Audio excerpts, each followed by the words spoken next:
As far as your attitude to government is concerned, I mean, have been known for many decades as being an agitator against what you see as bad government. I mean, some people have wondered sometimes whether perhaps you could have, alongside the criticism, offered a little more in the way of solutions as well. There's plenty of solutions. In fact, that's all I and other people offer is solutions. Often the solutions are don't carry out crimes. That's the simplest solution. So if you want to reduce terrorism in the world, let's say, there's one very simple solution: stop participating in it. That doesn't end everything, but it cuts back the amount of terror by quite a notable amount. So that's a simple solution. If you want to look at other more complex cases, take, say, the Israel-Palestine problem.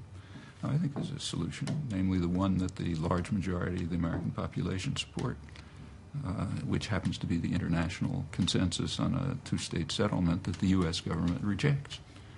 Okay, so there's a solution for you. Let's just follow the will of the American population and go through the list. For example, on say, environmental issues, there's plenty of solutions.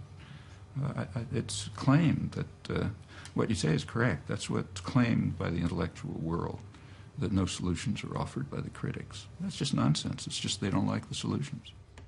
Since you first started in political activism in the 60s, do you feel that you have made a great deal of headway? I think the country has made a great deal of headway, and I'm happy to participate in it, but it's not traceable to individuals. I mean, these are mass popular movements, and big changes in culture. It's across the board. If you go back to the 60s, for example, there was no feminist movement. There was no environmental movement. There were no third world solidarity movements.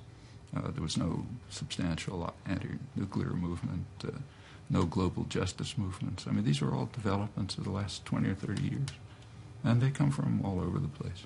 For example, the solidarity movements, which are quite unique. There's never been a time when people from the aggressor country went to the victims and lived with them to try to protect them. That happened in the 80s. Tens of thousands of Americans did it, and they came from conservative circles. A lot of it was church-based. And it came from Main Street in the United States. And now it's all over the world. So you have people, say, in the Israeli-occupied territories, in Colombia and all over, trying to help the victims.